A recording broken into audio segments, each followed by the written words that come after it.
Hi, welcome to the Shutter Trails podcast. Today we're going to be speaking with Dave and Kelly Hutchison. And last year they wrote a book on Vancouver Island. We're going to talk about that and find out a little more about them and their photographic journey. Hi, Dave. Hi, Kelly. How are you doing today? Doing great. How are you doing, Drake? Great, thanks. It's good to have you on. I've been waiting for a while.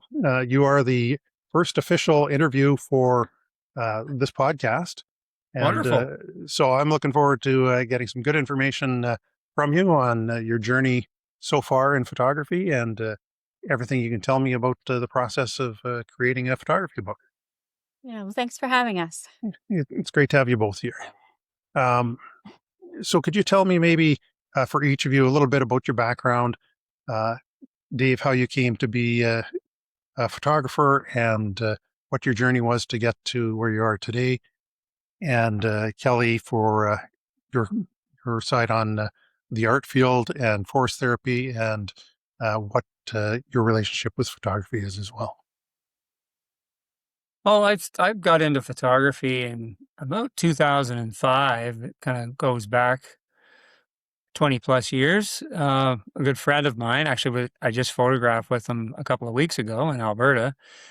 He invited me to go to Yellowstone National Park just on a trip, and I had just gotten a camera maybe weeks or months prior, and hadn't had a camera in a long time. So it was kind of a bit of a pivotal journey, because in Yellowstone, it was in the spring. Wildlife's generally plentiful. So it was just like, oh, I like this. This is fun. So it was like I kind of got thrown into it on purpose, like by choice. But it was a really good introduction. So it was kind of a bit of a pivotal point in deciding that I wanted to pursue it further. And that wasn't immediate because I was working full time as a sales rep for a commercial fitness equipment company, which I worked for them for 25 years in Vancouver. Right. So that's where it started in Yellowstone in Wyoming. So, and then progressed from there over time, and it remained a hobby for, I'd say, at least another couple of years.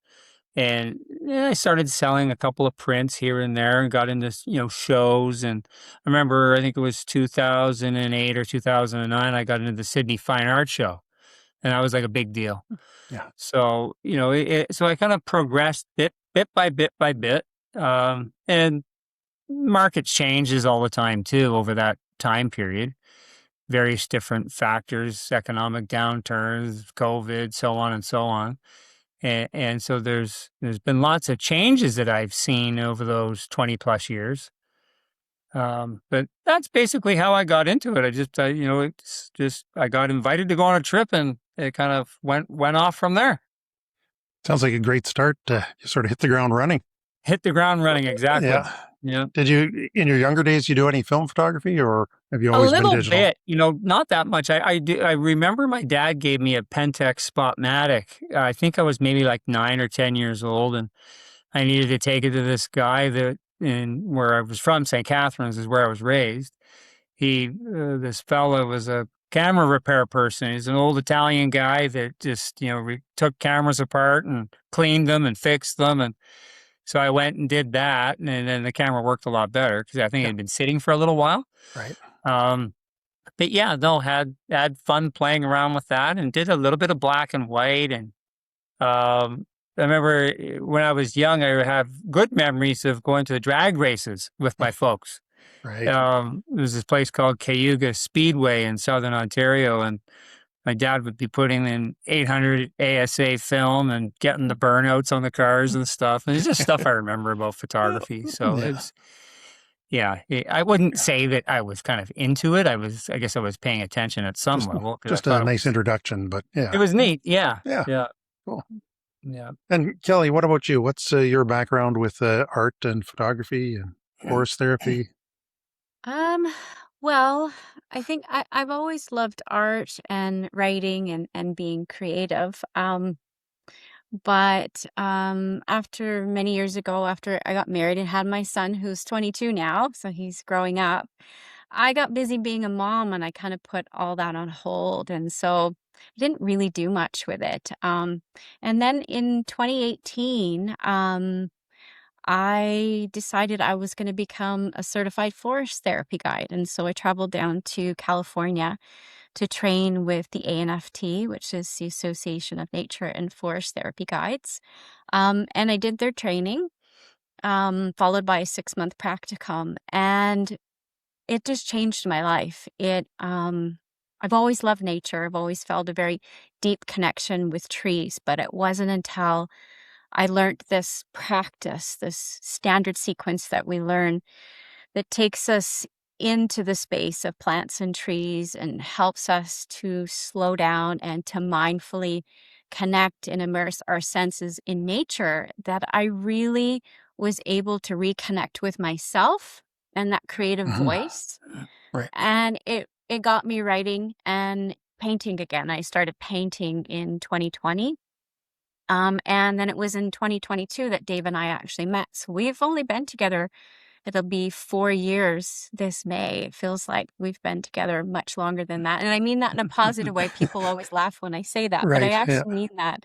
We've done so much together in the last 3.5 years that sometimes it feels like 10 years. Yeah. Well, that's a So good thing. Yeah. it was the forest therapy that actually brought us together because I was following him on Instagram, but I didn't know him. I follow a lot of nature photographers because I love nature photography. And one of his images came up of forests and trees. And I thought, wow, I wonder if this photographer would be able to take photos for my website because I needed new images for my forest therapy Sure. website. And so I reached out to him and we met through forest therapy in Saanich at John Dean Park. And yeah, it just kind of went from there because we're both nature lovers, tree lovers. And yeah, it was a year later, a year and a half later, we were writing the book together. Yeah. Yeah. That's Yeah. pretty quick. So it was Yeah. pretty quick. Yeah. Yeah. Yeah. Yeah. It So, was a dream of both of ours, actually. Mhm. We didn't know it at the time, but when I was younger, I loved researching and writing nonfiction and loved photography and actually mm, wanted to work for National Geographic. That was one of my childhood dreams. And always wanted to write nonfiction. And then, of course, David wanted to write a book. He wanted to create a book. And so it sort of just kind of came together very easily and organically. right. Yeah. And I'd seen in a write-up about you talking about wanting to write for National Geographic. Have you ever submitted anything to them or any No, other large I haven't. publications? You know what? I might get up the courage to do it. I might.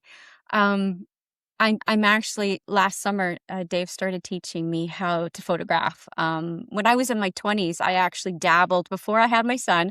I dabbled with a manual camera and did nature photography just for fun. Sure. This was before digital. But then I, didn't pick it up again. And so it's been fun. And so I've thought about, maybe at some point submitting somewhere, but I just haven't yet. But Right. yeah, that would Right. be Or I think try it'd be Canadian Geographic. Canadian Yeah. Geographic, Yeah. maybe. That would Yep. be fun. So we'll see. We'll see. Yeah. Well, I look forward to reading something one day besides your book, which I have behind me here. Mhm. And we'll discuss that in a little bit. We'll get in more detail. Um, but yeah, it sounds like a really good mesh with the forest therapy and outdoor nature photography. Right. Like I say, I know Dave's work as well from having seen it for years, and um, there's so much in the forest that he captures so well, and your descriptions in the book are just bang on. They're a great addition to the photography there. So we'll talk a little bit more about that in a few minutes. But first, I want to know a little more, Dave, about the types of photography you do. I know, obviously, the nature photography is big, Mhm. and you don't really want to get heavily into gear. But I Sure. see that you've done some drone work as well, and that. Mhm. And maybe if you can just give me a bit of an idea of how you go about your shoots and like say the different types that you're interested in, and maybe the ones that you're not interested in?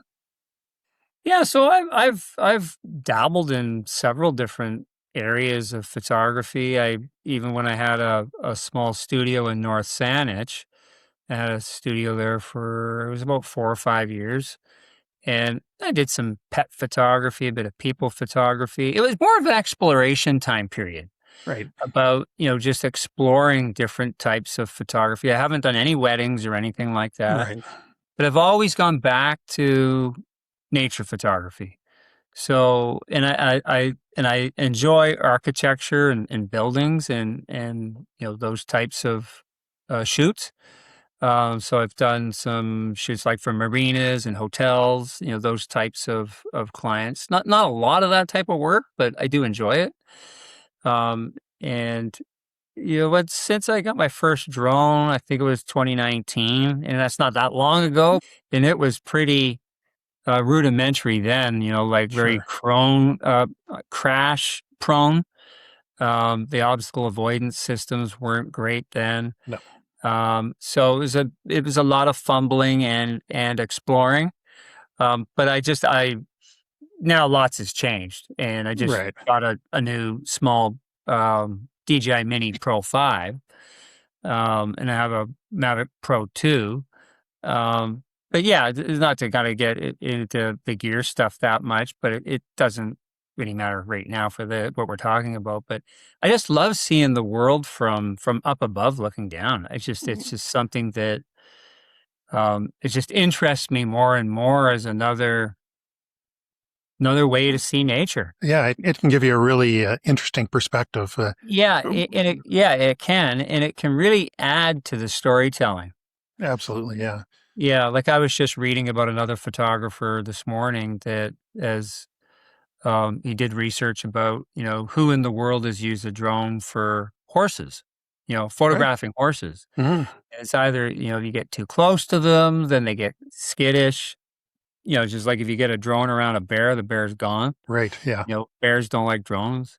But then he found that you get a certain distance from them and you get this sweet spot of this unique perspective and they don't get upset if the drone's high enough. So Right. Yeah. it's just an example that was just fresh on my mind from just reading that this morning. But up until currently, I just use a drone just for landscape photography. I've used it a little bit for commercial. Yeah. I remember a hotel in Sydney that I used it for. But yeah, I like experimenting and using like long exposure photography, using filters on the actual lens Right. itself. So not long exposures done post processing. Intentional camera movement, lots of filter use for like waterfalls, Sure. seascapes, even filters for forests to reduce glare on foliage, wet foliage. Polarizers were great for that type of photography. So pretty much anything in nature I have an interest in. Yeah, that's It's a actually, wide range. and it's also amazingly similar to my thoughts on photography. I've never done a wedding before, and I sort of, other than some street stuff, shy away from anything that has people in it. And Yeah, yeah, similar. love Yeah. love the nature. Like I say, it's fun to do the street or the architecture stuff as well. Yeah. But Yeah, yeah, definitely. always end up going back to nature. And I mean, there's so many different areas that we can see out there, right? The intimate shots and There's that. so many different ways to communicate nature through photography. It's really endless. We've just touched on maybe like 3 or 4 just in this conversation, but it's really as far as you want to take your creativity. Yeah. So, And yeah. Kelly, I know you're just sort of getting into photography a little more again, but I take it you focus mainly on nature and that as well. Is there anything in particular that you like? Any style or? Um, well, I think for me, just because I'm new at it, I don't know, I really love wildlife. I'm Yeah. really enjoying wildlife, but I'm also really enjoying landscapes. Hmm. Um, I'm what I in using my photography mainly for is for my painting. So Right. I want to be able to paint from my own photography. So I have used some of David's images in the past, Hmm. but I really want to be able to just create something that's completely mine and not Right. using other people's images for my sources. Yeah, it's nice. And I'm experimenting with combining several images to create a completely new composition. And often I will just make up the landscape from my feeling or the feeling of the place or the memory of the place. So it's not always exactly what's in the photograph. Right. Well, um, you just talked about combining images, and that made me think of a little more controversial topic. What do you both think of AI and photography? And I know it's a huge area, but Mhm. just your general thoughts on it. Yeah, it's a great question, Drake. I'm not opposed to AI used ethically and appropriately. And again, so what does that mean? So, like, I'll give you an example about how it works or it can work advantageously. Is like I periodically submit to Getty Images, Right. through stock photography, and Getty uses AI to scan the image, and the keywording is so much faster. Mhm. So because it will pick up in seconds, is it a mountainscape? Is there snow? Is there water? Is there a lake? Is there an ocean? And within a couple of seconds, you've got 30 of your 50 keywords right in front of you that you can click on. So it's an appropriate use and it Sure. works and makes it faster for me where I don't have to spend 2 hours submitting 20 images. I can do it in 15 minutes. Right. So that's a benefit. But in actual photography, like actual creation, I've just used it as a fun thing. Like the last time I used AI was just making like a happy holidays post before Christmas and it was Right. fun, like, but I put it was AI and I was just screwing around and this isn't meant to be fine art or for sale. It's just Sure. a happy holidays thing with caribou that I photographed and I put, Santa Claus on a sleigh Yeah. behind them. Yeah. It was just fun, right? So it's just like AI worked for that. It was Yeah. it was fun. So, Yeah. but what I like to add is that is I often and I'm a little bit more lately is submit images for competitions. Right. It's a nice way to get exposure and it's something to talk about on social media if an image Hmm. places or gets an award or an Sure. honorable mention or something. So it's part of marketing. But the rules are getting much, much more strict around AI use, Right. generative AI fill with Photoshop. No, no, no, no, no. Most of them, well, almost all of the competitions now have that as a no. Right. I can't say all of them because I don't have the rules for all of them. Yeah. But Of course. the ones that I've been submitting, I look for that because I don't use that, so it works in my favor. Right. Yeah. So, using just generative fill with AI switched off is completely fine. Yeah. To Yeah. remove a dust spot or Mhm. a, Right. a Yeah. little branch that's sticking through somewhere that you didn't want it there. And those are, you know, allowable adjustments in most Yeah. competitions. You're still keeping true to the scene as you You're saw still it. keeping true to the Yeah. scene. Yeah, exactly. Yeah. So there's a couple of touch points there with AI. I'm sure we could probably talk for an hour about Oh, AI. easily. Yeah. Yeah. Yeah, but those are a few areas that have popped up in my photographic journey, and maybe Kelly might have something to add, but about Um, AI. Yeah. I have mixed feelings about AI. Hmm. I think that if AI is used properly as a tool, it can really help to, like David already shared, as a time saver for Right. certain things. I also like, for example, ChatGTP. I think it's really good for brainstorming your Hmm. ideas. But what I don't like about it is it can make us lazy. So if we ask it to Right. completely write something for us from beginning to end without putting any of our own thoughts, I don't agree with that. or, 100% generating an image that's 100% AI. I don't like that either. It just really bothers me.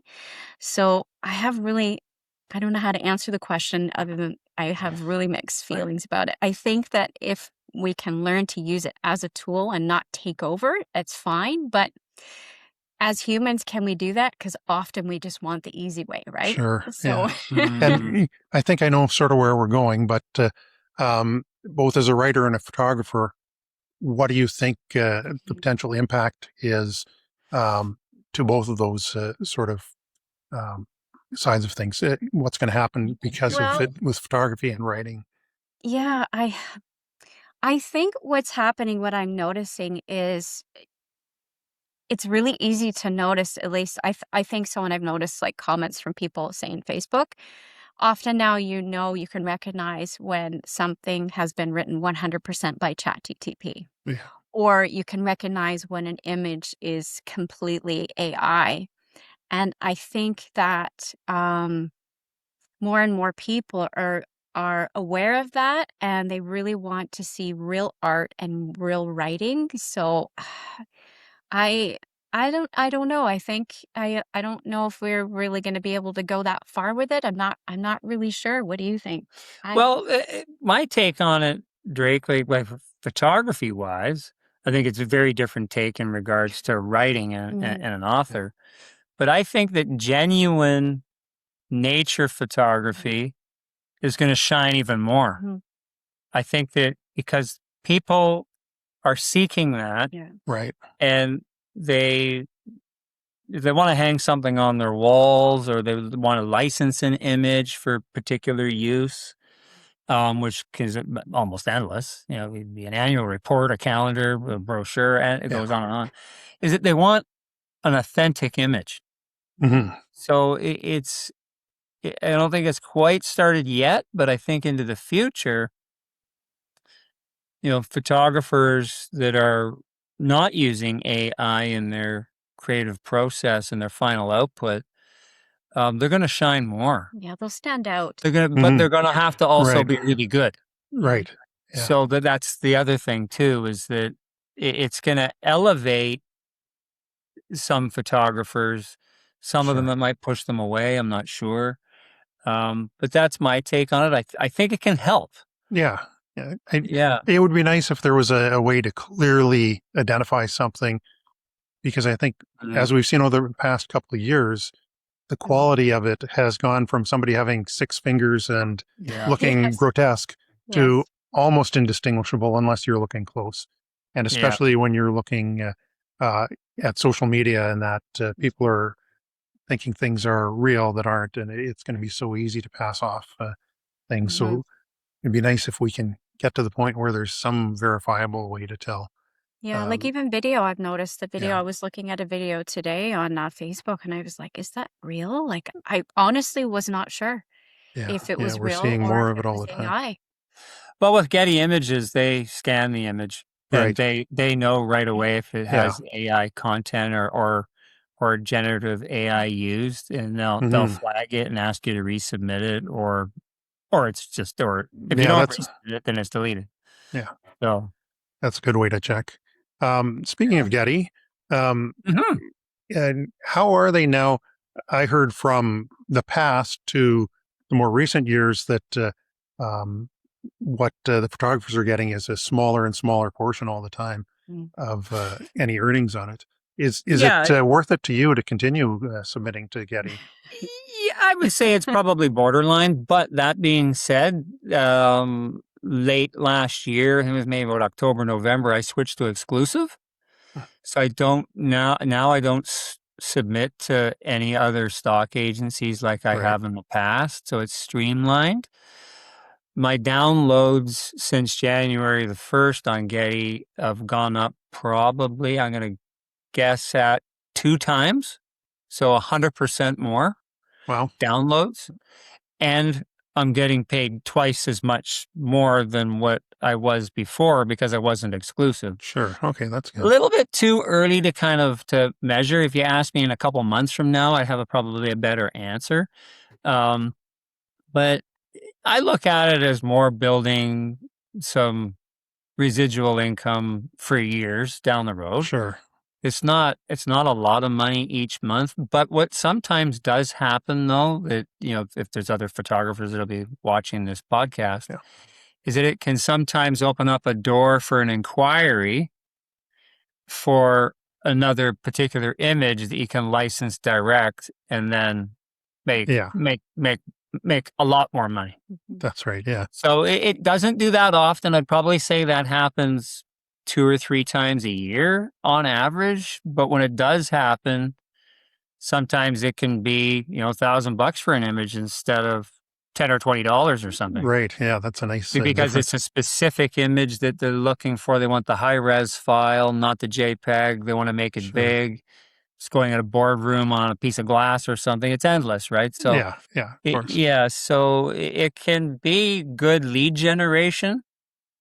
So Good. yeah, You just change topics a little bit and Sure. sort of back up. We talked a bit about both of your histories coming into this. I did notice you used to live in Sydney Saanich area, I did. and Yep. you moved to the Gulf Islands for a bit and back. Right. All beautiful areas. You're Mhm. up in Qualicum now. Yep, Qualicum Okay. Beach. Yep.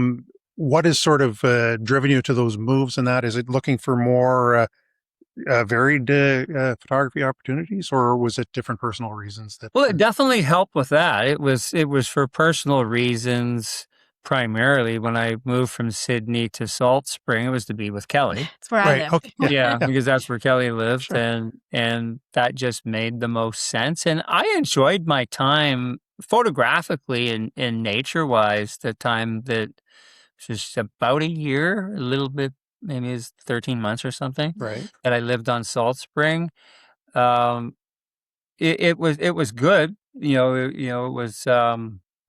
was beneficial for photography and for us to be together. Of course. And then we decided that we didn't want to be on Salt Spring, and then we moved to Victoria temporarily. Mhm. And that was more to finish the book and launch the book. Right. And then once that was underway, we felt more free to kind of explore, and we were in Qualicum Beach for some book signings, and one thing led to another. So Yeah, it happens pretty fast. it happened pretty Yeah. It fast. wasn't but- planned. It was not Right. planned at all. But we love it up here. It's Yeah. the Central Island it's more Oh, it's expansive. beautiful, and you got great access to so much nature up there. Yeah. Well, talking about the book, that segues nicely into what we want to get into now. I understand you had the idea in about 2023 to create the book. Correct. So tell me how that came about and sort of the process you went from there into when you actually started doing creating it. Well, I started culling images first. I think I might have even been in 2022. I had an informal, I don't know what you would call an acceptance by a publisher, but that changed with, there wasn't actually any reason given that Mhm. they decided that it wasn't a fit, and communication just kind of stopped. And I thought, that's kind of, it was disappointing, but Yep. you move on. And I continued to cull images and refine, what images I think I would want and what chapters and so on and so on. But I wasn't really doing any writing. Right. And that's when I asked Kelly one day, I said, you want to write this book? I said, I think I have probably about 80 to 90% of the images. And I said, we can get the rest of the images with maybe 2 or 3 trips up and down the island to fill in a couple of gaps that I wanted to fill that maybe a reader might not notice, but I felt better by filling the gaps. Yeah. So that's how it kind of got started. And then, so in I guess it was late 2023, Kelly started writing the book, and we had a coach on the Sunshine Coast. She's written many books and does book coaching, and kind of got us into a kind of a daily practice of writing, what she called time blocking. Mhm. So, and that's kind of how it got started, and then we hired a designer, and we found an editor. So, and then I did research on a printer, printing company, because Right. this book was self-published, because now we have a publishing company, Yeah. Two Trees Art Publishing. And so it was quite a process. I think at one point, including ourselves, we had 7 people involved. Mhm. You think, geez, we're just doing a book. Yeah. It's, but yeah, the art book and the kind of the design of the book. There's a whole art and science to Yeah. putting a Yeah. book together and having the images color coordinated, and some are full page bleeds, some aren't, some are, across 2 pages. Right. And that was all done by a designer. That wasn't done by us. No. Yeah. Interesting. So we wanted to have a professionally presented book. Right. And it certainly comes across that way. Yeah. And that was what both of our goals were. Yeah. But I can stop there and I'll Sure. I'll just ask you about, maybe Kelly can answer about the coach. I'd never heard of a writing coach before, and most of the other steps I've heard of, and that. Well, But where did the idea come from? Is that something that's pretty standard now if you're writing a significant book like this? well, actually, I think David left off a little bit. So actually, when we originally started with the coach, we were both going to do different books. Right. So he wanted to do this book on Vancouver Island with his images. Mhm. And I originally was going to be writing a book, which will be coming next. I call it my tree book. So it will be a celebration of the trees through a forest therapy guide's perspective. Oh. But it will have beautiful photography in it. So originally, we were each going to do our own book when we started working with the coach. Mhm. And the coach, basically, what she helped us with was like what Dave already described, was kind of time blocking, time management, Right. figuring out what your outline would be for your book, etc. But after Dave went through all of his images, he realized he wasn't a writer. He asked me to do it for him. So the coach suggested, she said, well, Kelly, why don't you just focus on this one project first? So that's when Right. we started working together. And my book has been tabled, which Mhm. will be coming, but not for a little while. So, Right.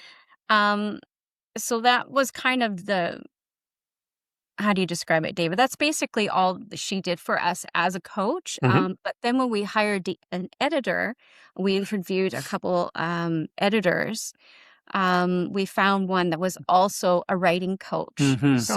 Oh. So indirectly, we sort of had 2 different types of it coaches. transitioned more into the Yeah, editor being the coach. Right. exactly. And Yeah. it was wonderful because she was really flexible in that she worked with us in that as I would write a chapter, I would send it off to her, and then she would send it back to me, and we would look at it together and make suggestions. And sometimes I would challenge her on those suggestions. Yep. I didn't always like her suggestions. A couple times she wanted to change a few words, and I said, I'm writing this in Dave's voice. Dave would not Right. use that word. He would not speak this way. So often I had to have a Yeah. boundary around it. Yeah. But Sure. it was wonderful because I've never written a book before. And so she gave me a lot to think about. And it was just Mhm. nice to have someone to discuss it with.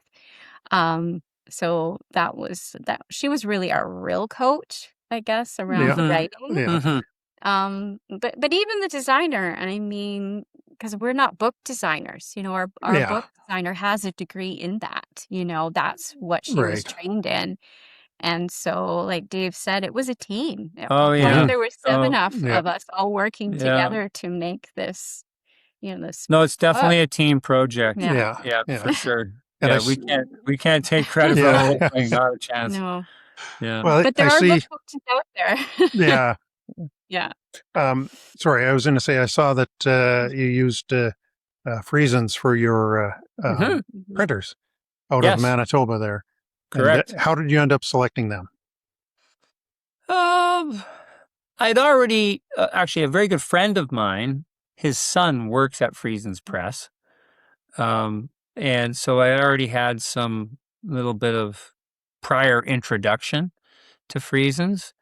And I reached out to a broker to look at printing overseas, Korea, Malaysia, China, so on and so forth. And it's like, I didn't really, there was risks involved, Yeah. called sliding off of a boat into the ocean, Yeah. a little Yeah. bit. So, there is a savings by printing offshore, but it's Sure. not massive. Yeah. Yeah, it just seemed the sales rep lived on Vancouver Island. He's retired now. Hmm. So we got good service. We could see samples, paper samples, hardcover samples, because our hardcover's laminated. It's got a Yeah. scuff-resistant cover. So we got to see those samples in our hands because the sales rep was close by. So, yeah, it wasn't any one particular thing, and it was great. It was made in Canada, and Yeah. then, and that's turning out to be a big benefit now. Hmm. With the, For sure. I'm in a big pitch about having things made in Yeah. Canada, but, Yeah. yeah, so it just kind of developed. The prices were good. Yeah. The delivery, they have storage. So we have books stored Oh, at their warehouse in Manitoba, and not all nice. printing companies Yeah. offer that service. So So, do they drop ship them for you, or do you? Mhm. Yeah. Yep. So the way that it works is that I go onto an online system called My Books, Mhm. and I can dispatch, by skid. And so many, I think 54 cases fit on a skid, and that can go to our distributor in Kelowna, or it can come to us in Qualicum. Right. So they have 2 addresses to ship to, and it's all electronic, and it only takes like a week to get books. Oh yeah. So and so that all kind of goes into the package of choosing a printing company. Right. I found it interesting that you used Friesens on a personal note, because 40 some years ago back at school, I was on our yearbook committee, and that's who we used. I actually did a little bit of And they photography still for it. do a ton of And yearbooks. yeah, It's a huge part of their business. I'm not surprised. Yeah, Yeah. they did a great job, and have been doing it for, it seems like, forever now. So Yeah.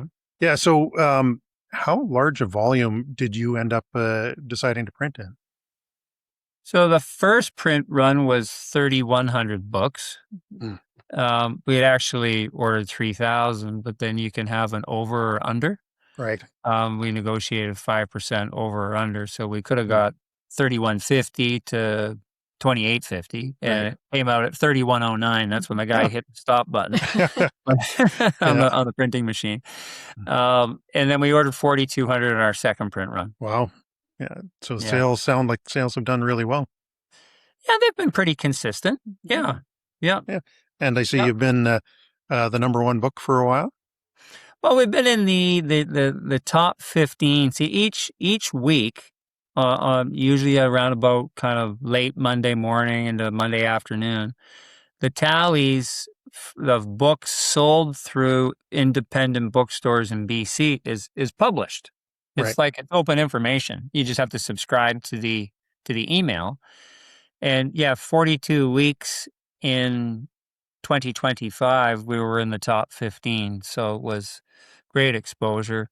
I think, one of those weeks we were #1. So we weren't Right. in that number Okay. 2, number 5. We were between number 5 and number 10 for several of them. Hmm. So it kind of swirled around at different placings throughout the year. And then depending on what other new books were coming out in the marketplace, that will shuffle the numbers around. Yeah. So what? You said you also did your own company for it. We started our own company. We have a partnership, the 2 of us. Right.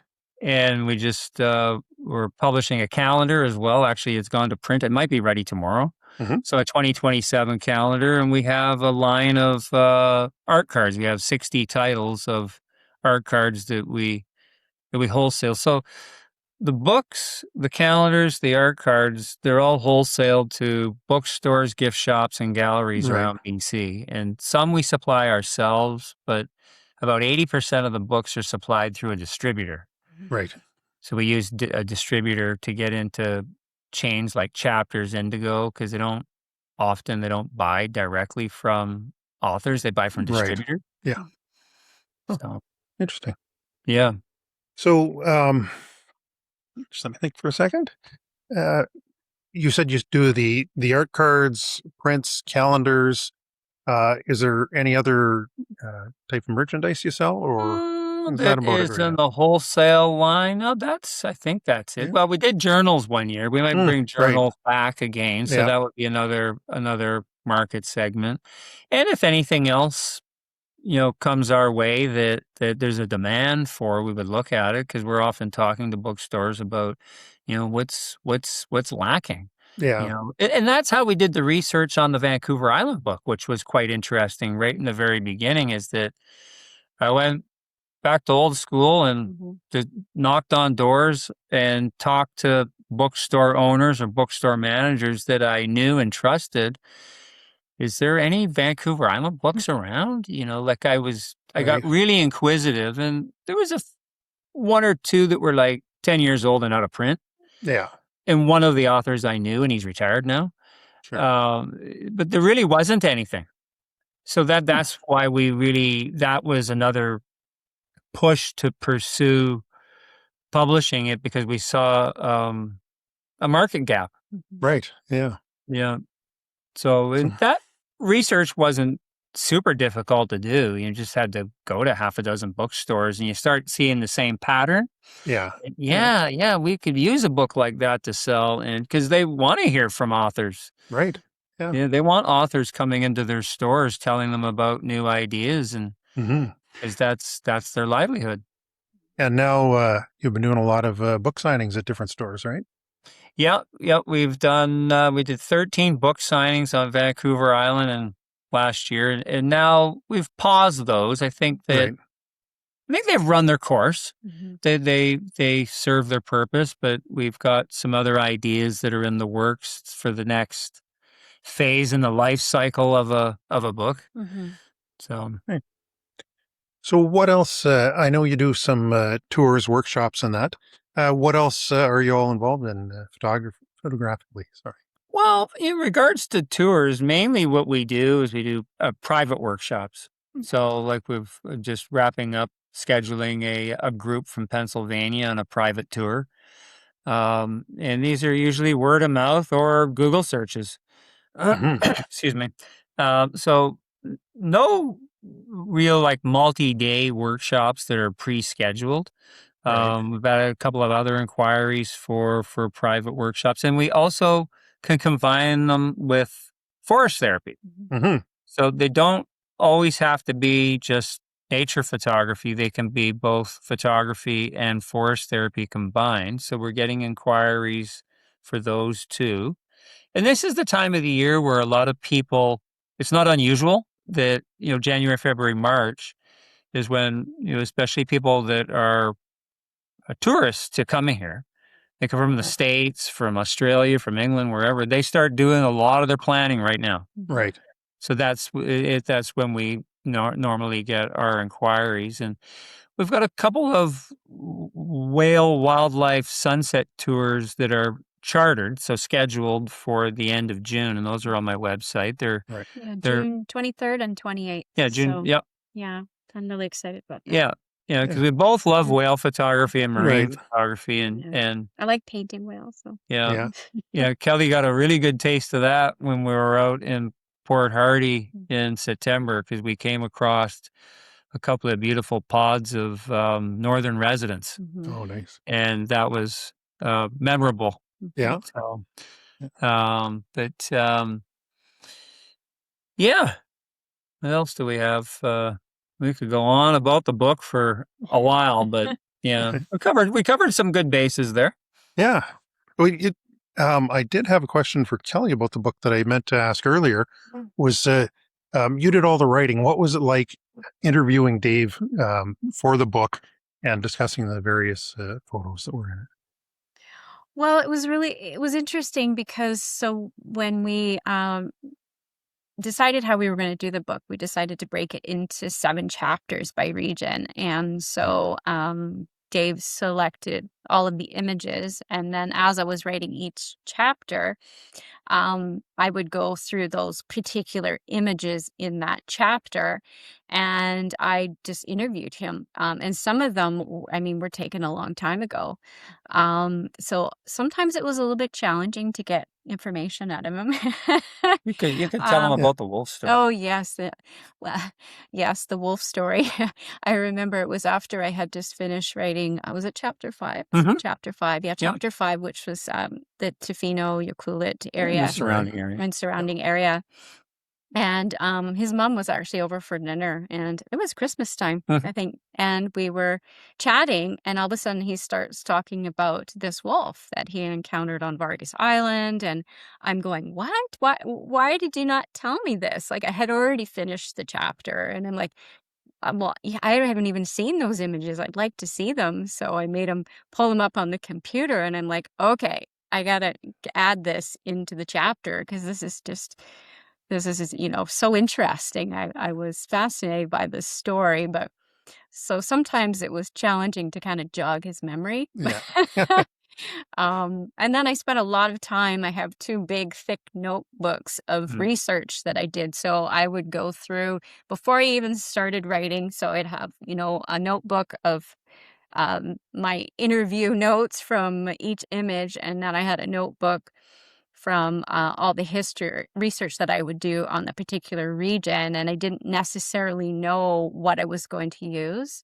Right. And then I would just sit down and start writing and start weaving it together and just let it kind of fall out organically. So, Yeah, well, it's come out really well, and I think if people do want to pick up your book, you've got it really reasonably priced for a book of this quality. I think it's $49.95. Is that right? Mhm. Yep. Yeah, yeah. That's and right. like I say, I've had it here for a while, and go through it.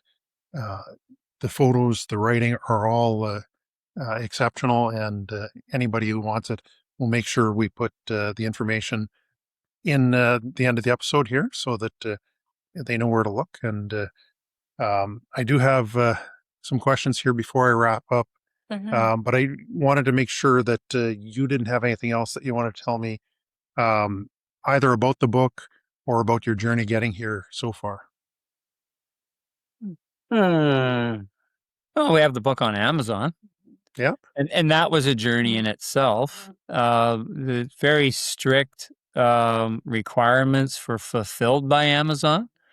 It took us between 4 and 5 months to get Well, fully approved, like copies of passports, social insurance number, driver's license, just bank yeah. statements, Oh my God. like a lot of ID and even face scans. And I screwed one face scan up, so I had to wait 2 weeks for the next one. Yeah.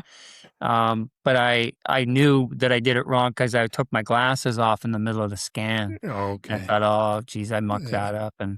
But it's it's been a journey with Amazon. It's been good overall, but a steep learning curve. To be able to have Amazon warehouse the books and ship them out to clients, and then free shipping for Prime members. Right.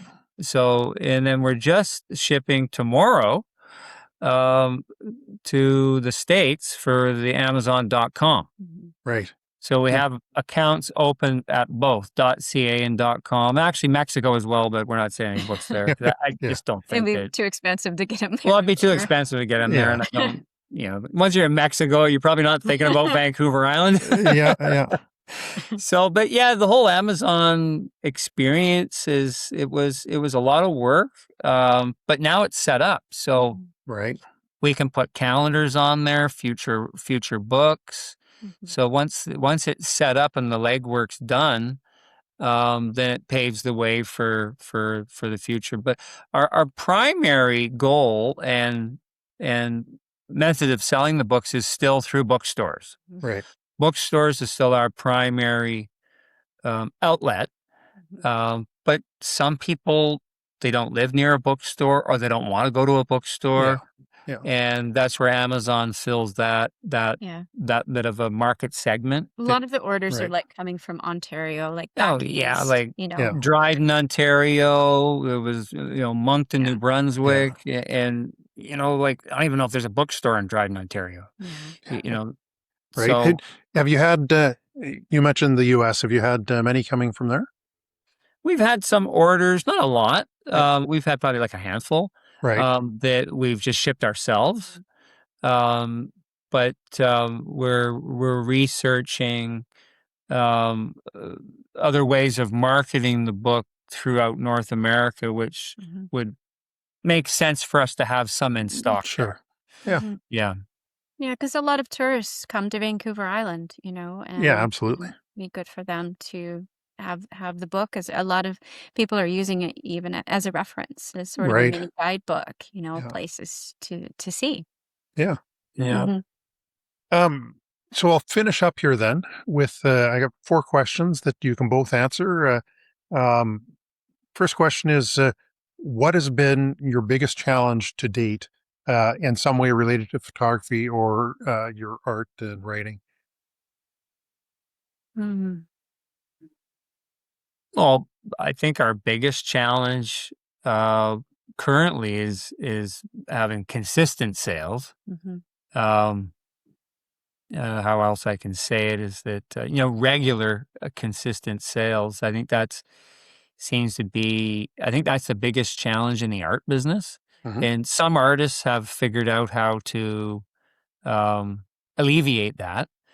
Um, but yeah, there often can be, can get a big sale and then nothing for a month. Mhm. Right. So it that can be a challenging part of the photography business and the art business, or the way that we're doing it. I don't know if other photographers are experience that type of ups and downs. Yeah. Mhm. So I'd say that's probably the biggest obstacle. Um, Hmm. yeah, Yeah, I agree. Yeah. yeah. Mhm. What's your favorite thing about photography and probably your least favorite as well? Mm. Well, my favorite thing is, I just love being in nature. So, I enjoy just watching Dave when he's photographing. I can sit there for hours. I just do a very long sit spot in forest therapy. We have a sit spot. I'm not sure if you're familiar with that. No. That is, well, a sit spot is in forest therapy is just a place that you go out to that calls to you in nature. It could be in a park, it could be in your backyard, or it could be in some remote location Hmm. beside your husband who's photographing. And you just sit and do nothing, and you just immerse yourself in the surroundings, your senses in the surroundings. And so I love to just sit and just listen to the sound of the birds and the ocean, and just breathe in the fresh air, and just while he's photographing. And then often, now that I've got a camera, I'll, after a little while, pull mine out, and I'll notice things. I'll notice more things Right. because I've sat for 20 minutes or so. Okay. Yeah. So that's my favorite part of photography. I like exploring new places. Mhm. It's Hmm. really, that's where I kind of get, rejuvenated with it. Right. Like 2 weeks ago, I was in the Alberta Rockies, and I had wanted to go there for, geez, probably at least 4 or 5 years in the Hmm. winter. Mhm. Right. Yeah. I specifically wanted to go in the winter. I wanted to experience photographing in -20, and once -24, where the camera just started to get a little weird. Yeah. Some of the buttons were really slow, and Hmm. everything worked. Yeah. You just had to be patient. But yeah, so those types of experiences, I'm enjoying, new stuff. We went to northern BC in the Hmm. Mhm. fall last year, and that was new for both of us. We hadn't been up in that area. We were just like an hour south of the Yukon border. Mhm. So long ways up. There was like a four day drive with our trailer. Yeah. But yeah, so doing those types of things and exploring new areas is my favorite. Right. Mhm. And sort of the least favorite aspect of photography? For me, it's the editing. because I'm Yeah. just learning, and I'm just like, oh, it's getting easier. Mm. Right. But I enjoy taking the photographs and being in nature. I don't want to Yeah. be sitting on a computer editing, but it's part of it. Yeah. Yeah. Yeah. I think for me, it's the admin. Hmm. It's the admin. I get it done, the administration stuff, accounting, Mhm. but it takes me out of the creative process. So I have to regularly, I got to take myself out of the admin Yeah. and go out and photograph. But and sometimes that's a little challenging. Yeah. But we all know that admin stuff has to get done at some point. You Yeah. have For to sure. file a GST return at some point. But Yeah. yeah, it's not my favorite thing to do. I'd rather be out photographing. But Yeah.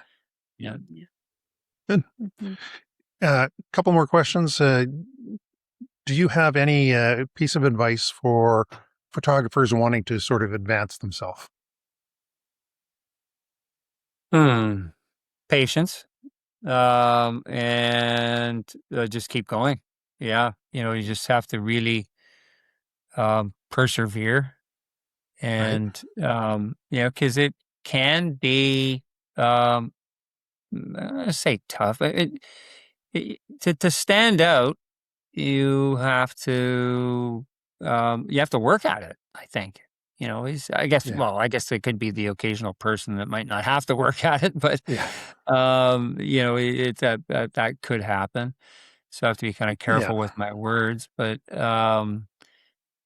yeah, perseverance I think would be the Yeah. if it's a passion and you enjoy doing it and refining your skills and just keep on plugging along. Like you will fall, and you got to get back up again. Yeah. And Kelly, from your perspective, being much more recent in photography, Mhm. what do you think about that? Well, I think it's getting out and photographing as much as you can. I know for me, I'm really blessed in that I think I have the world's best teacher. So he's fast tracking Okay. me, which is wonderful.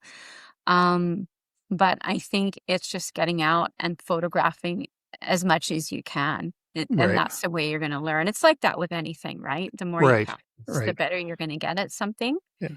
So, I yeah. think somebody once said your first 10,000 photos are your worst. So Yeah.